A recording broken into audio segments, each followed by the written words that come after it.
Hi everyone, I hope you enjoyed your snow day. This is your voiceover on your gallbladder disorders PowerPoint.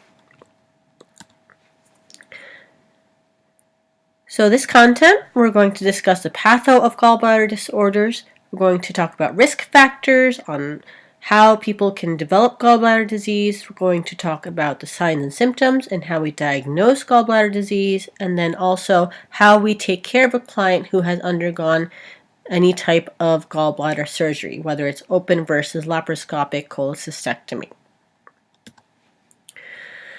So gallbladder disorders, first we need to remember that your gallbladder is responsible for collecting, concentrating, and storing bile from your liver, and it also releases the bile into your duodenum via the common bile duct whenever fat is present.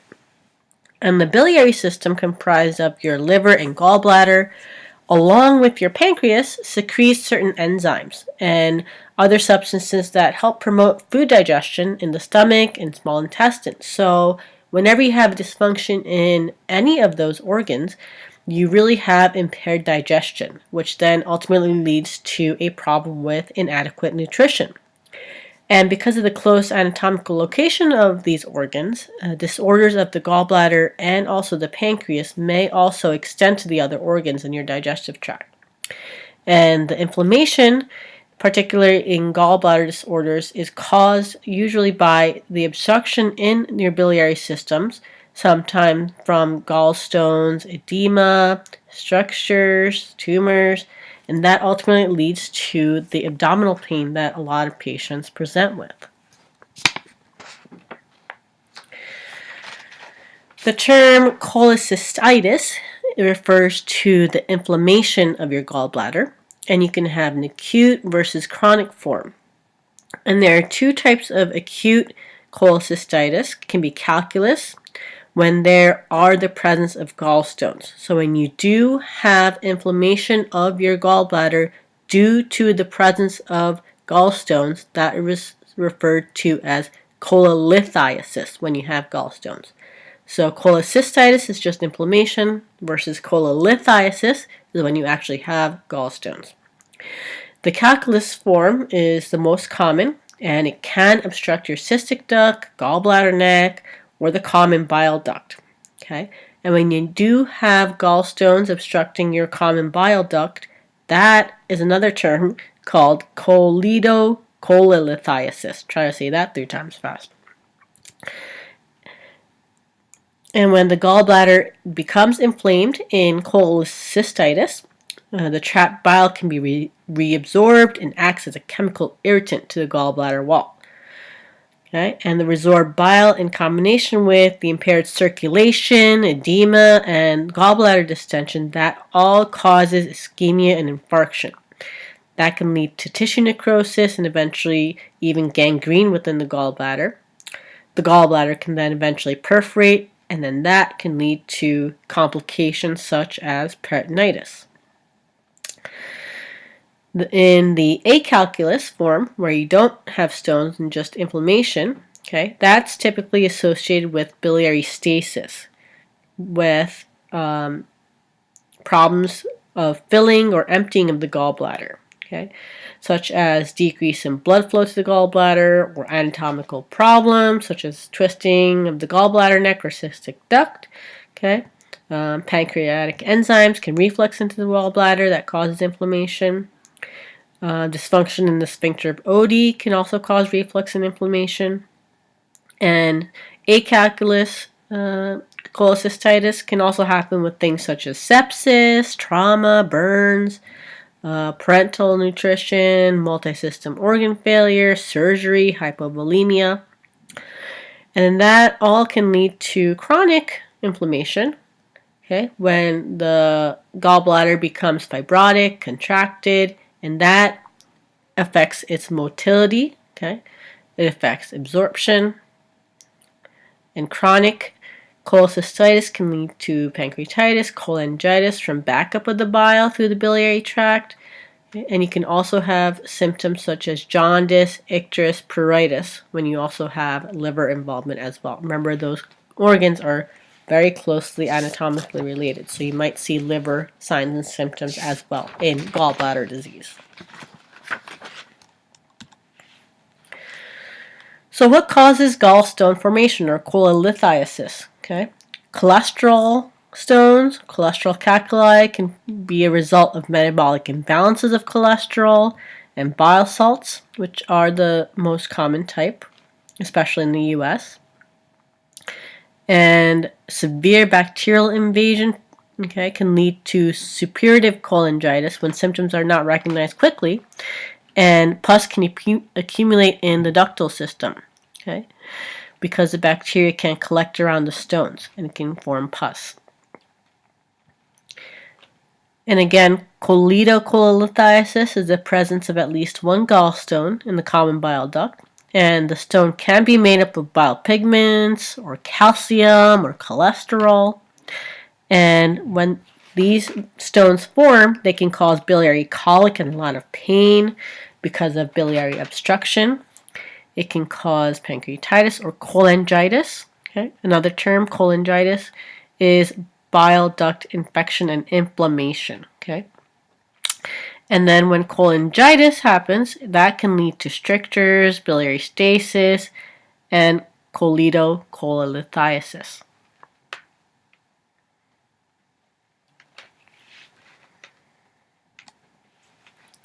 So who's at most risk for developing cholecystitis? Okay. Remember that contributing factors, especially for gallstones, is high concentration of cholesterol in the bile, if you have a decrease in gallbladder emptying, okay, or if you have changes in bile concentration or bile stasis in the gallbladder, okay. But I like to remember the main risk factors for cholecystitis with the 4 4s, okay. That might be an easy acronym to remember. Female, okay, women are definitely more at risk. Women who are between 20 to 60 years old are twice as likely to develop gallstones compared to men. So being female, 40, that's the target main age range that you might see. Female, 40. If you're obese or fat, okay, weight has a lot to do with it. So female, 40, fat, and fertile, okay, women who are on hormone replacement therapy. So again, the 4 4s, female, 40, fat, for lack of a better term, and fertile. So those are the main risk factors. You might see a familial or genetic tendency in the development of cholelithiasis, but this can be related to familiar nutritional habits, excessive dietary cholesterol intake, or even sedentary lifestyles that you see within families.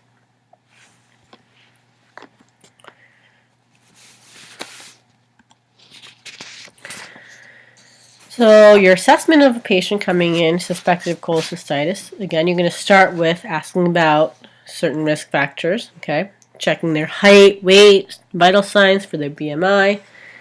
So are they overweight? Okay. Asking about their food intake. Do they have a diet high in fat and calories? Okay.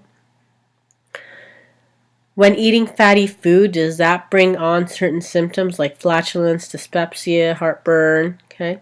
Eructation or burping, anorexia, nausea, vomiting, abdominal pain, okay? Do they get these symptoms especially after they eat certain fatty foods? And you're going to see if they're sedentary. Do they get exercise? Do they have a positive family history? Okay. Pregnancy is also another risk factor. And then also assessing their medications, again, with the hormone replacement therapy, especially with women. So how do they present with? Okay, they might have this big abdominal discomfort that actually goes up to their right shoulder. Okay, the pain might be brought on after they eat a large meal or a large fat meal. They might feel anorexic, nausea, vomiting. Again, they might feel that abdominal vague fullness. They might burp a lot. They might have flatulence, heartburn. And then this Bloomberg sign or rebound tenderness. You don't really see this a whole lot being practiced by registered nurses as part of their physical assessment. They're usually only done by physicians and advanced practice nurses. But rebound tenderness, okay, you're going to assess when you push your fingers deeply and steadily onto the patient's abdomen. And then when you quickly release pressure, that's when they feel the pain, when you're releasing the pressure, the pain that results from the rebound of the palpated tissue. So if they have positive rebound tenderness. They might also have a fever because of the inflammation. Okay? And if they have liver involvement, remember all of your hepatitis or liver failure assessments, jaundice, clay-colored stools, okay, because of the lack of bilirubin excretion through your feces, okay, dark urine, okay, fatty stools. So you're going to ask about all of those signs and symptoms. So what do your labs look like? Okay, with the inflammation, okay, your white blood cells are going to be increased. Your liver enzymes, okay, AST, ALT, and then also your lactate dehydrogenase, LDH, may be elevated, which indicate abnormalities in liver function, especially in patients with severe biliary obstruction. Okay. You might also even see their serum bilirubin come up. Okay. If their pancreas is involved, okay, your pancreatic enzymes are going to be elevated, your amylase and lipase. Okay. And again, because the patient might just have vague abdominal symptoms, okay, you might be ruling out other diseases that might cause those similar symptoms. You might rule out peptic ulcer disease, hepatitis, pancreatitis. Okay. And then some radiology studies. Okay. Abdominal ultrasound is usually the gold standard. They're looking particularly at the right upper quadrant where your gallbladder is. That's the best initial diagnostic test. They might be able to see calcified gallstones if you do a KUB or an abdominal x-ray. And a HIDA scan or a hepatobiliary scan. Okay, that is used to visualize the gallbladder, and you can determine the patency of the biliary system. It is considered a nuclear medicine test, and you have a radioactive tracer, which is injective IV, and then about 20 minutes later you come back and then you track the flow of the tracer to determine ultimately the ejection rate of the bile into the biliary duct. And when you have decreased bile flow, that may indicate gallbladder disease with obstruction. And patients are going to be NPO prior to this test. ERCP, or endoscopic retrograde cholangiopancreatography, okay? Especially if patients has signs and symptoms of biliary obstruction, you actually use an endoscope, okay? And you insert the cannula into the common bile duct, and you use dye to then also take x-ray images, and you are able to see biliary duct strictures or narrowing, and you might even need to put stents in. You also can take biopsies during this test as well. And then another option is magnetic resonance cholangiopancreatography, MRCP, which is basically an MRI, less invasive. You do use IV contrast though with the MRCP.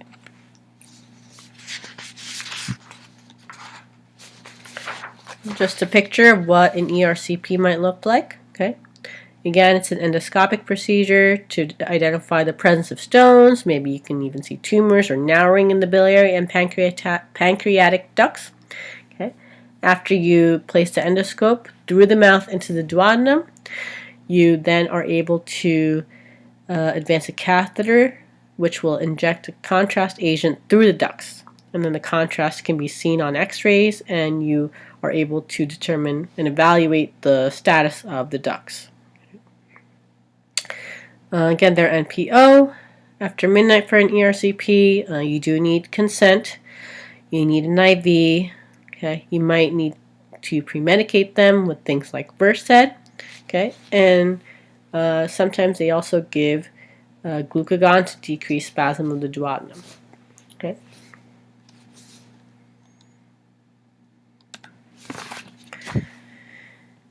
And when the common bile duct is explored, you might also see a T-tube drain inserted to assure patency of that common bile duct. And it can remain in place up to 6 weeks. And just real briefly, nursing considerations, you need to keep that below the level of the gallbladder. And it should drain this greenish, yellowish, or even brownish viscous liquid. So you're going to monitor intake and output, and then just clean around the tube and site, and using soap and water, sponge. That is going to help assure common bile duct patency whenever someone needs to have studies done with the common bile duct.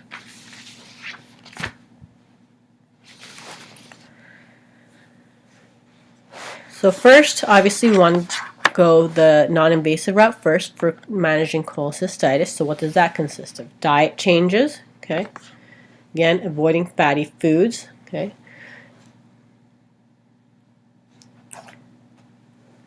Then medications we can try with analgesics. They might require opioid analgesics for this biliary pain, okay? You might use morphine, you might use hydromorphone, you can use NSAIDs such as ketorolac or Toradol, especially if they have mild to moderate pain. But with ketorolac being an NSAID, you definitely need to monitor for GI distress, GI bleeding risk. Depending on how big the gallstones are, okay, they might recommend using an oral bile acid dissolution or a gallstone stabilizing agent such as ursodiol. Okay, they may be given up to 2 years, for the length of 2 years, to dissolve or stabilize gallstones, but they do recommend getting a gallbladder ultrasound every 6 months, especially for the first year of oral bile acid dissolution agent therapy. And you're going to teach your patients to report diarrhea, vomiting, severe abdominal pain, and also you want to take it with food or milk. They might have some nausea and vomiting, okay, so you can give antiemetics. We want to promote hydration. They might need IV antibiotics. And then shockwave lithotripsy, okay, ESWL. Usually reserved for patients who have cholesterol-based stones and their gallbladder function is preserved. They actually lay on a water-filled pad, and shock waves are able to break up the large stones into smaller ones that can pass. But obviously that can be very painful, and patients may have additional pain from the movement of the stones or gallbladder or bile duct spasms.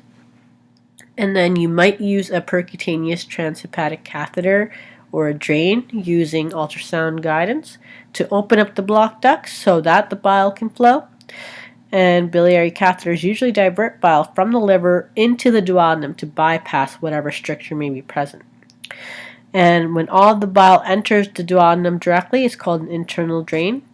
But in some cases, a patient might have an internal and external drain in which part of the bile empties into an actual drainage bag. Okay, and patients who need this type of drain for an extended period may have the external drain capped, and we're going to teach the patient to watch for jaundice or leakage around the catheter site. And we're going to teach them to reconnect the catheter to a drainage bag and have a follow-up cholangiogram injection done by an interventional radiologist.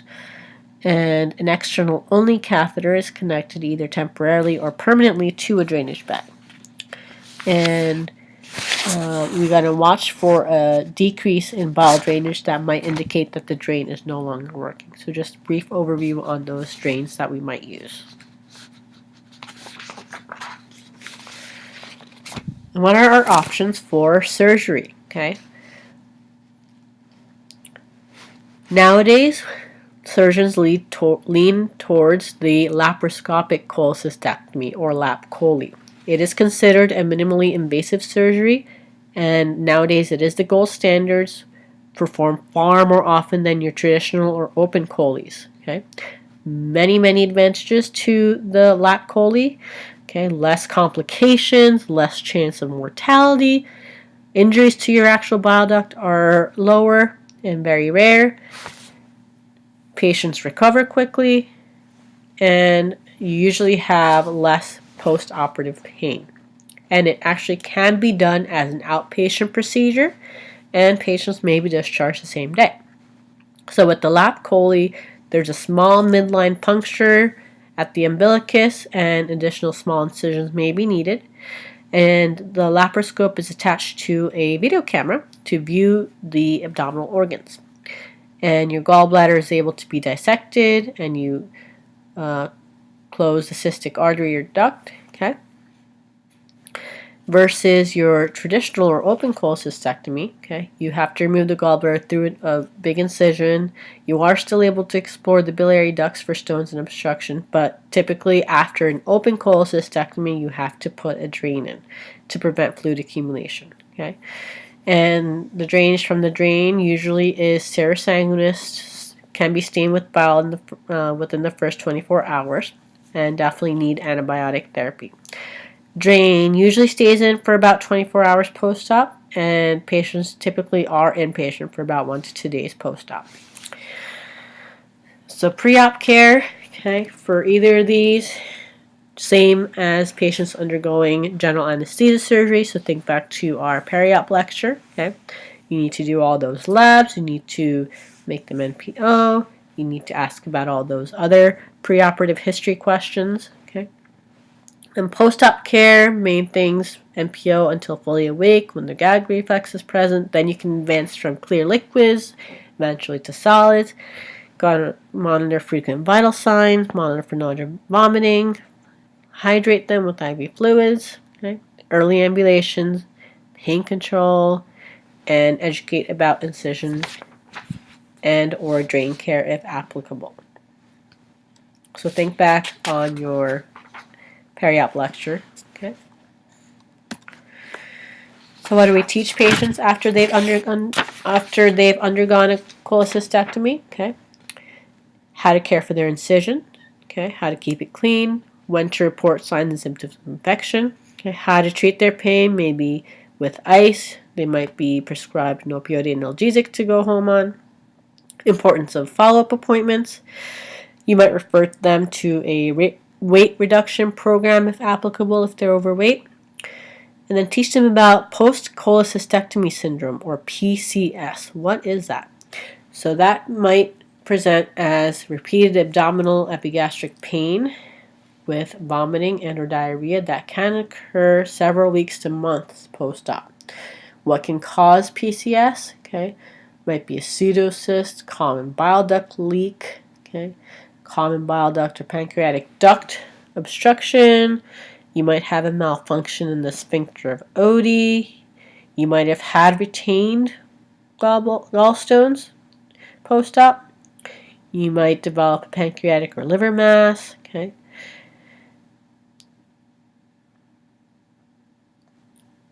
So we're going to teach them to watch for those signs and symptoms as a complication. And diet education is also important, okay.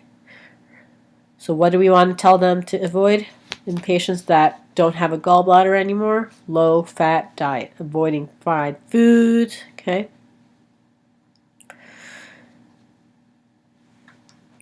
So they're not going to be able to process fats without their gallbladder. Okay. That's the key to remember. So encouraging a low-fat diet, okay, avoiding excessive intake of fatty foods.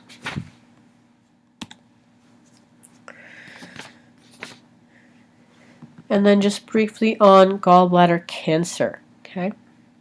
Mechanisms can involve the mutation of several genes, including the tumor suppressor genes, certain oncogenes, okay, alterations in the extracellular matrix, okay.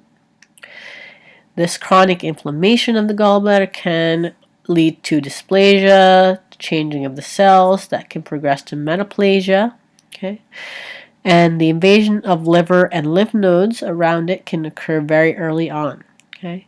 And if the gallbladder cancer invades the stomach or duodenum, that can cause pyloric obstruction. You can also see infection present concurrently, okay.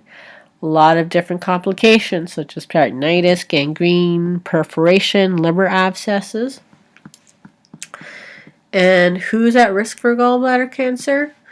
You might have heard the term porcelain gallbladder. That is a very big risk factor. It's a condition in which the wall of the gallbladder becomes covered with calcium deposits.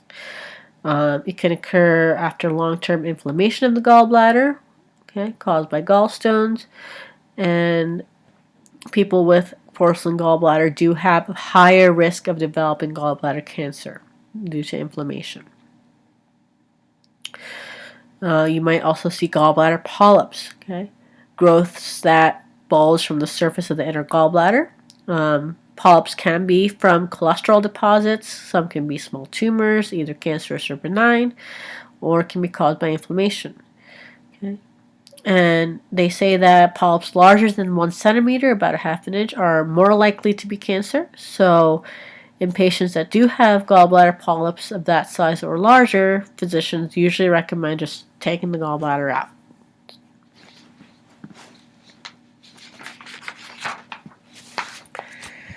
And with gallbladder cancer, because in the early stages it can be asymptomatic, okay, it might be difficult to catch it early, and usually early diagnosis of gallbladder cancer is often found incidentally, okay?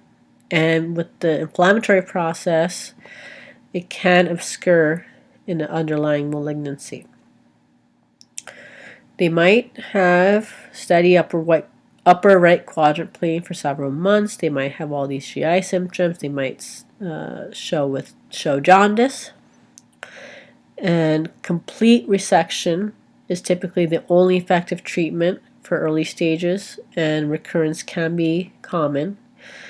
And for more advanced stages, complete removal of the tumor tissue and lymph nodes with chemoradiation is usually done.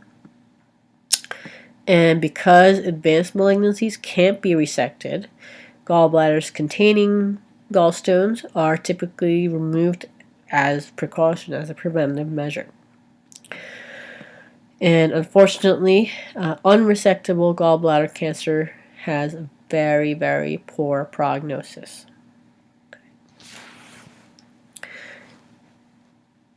Okay, and that brings us to the end of the gallbladder content. Again, utilize your discussion board for any questions. And I will be going over a case study when we get back from spring break, when we have that review of this content along with your seizure content. So we'll be doing a case study that we would have done in class for an activity point. So again, use your textbook, use the discussion board, and certainly reach out to me if you have any questions. Okay, thanks.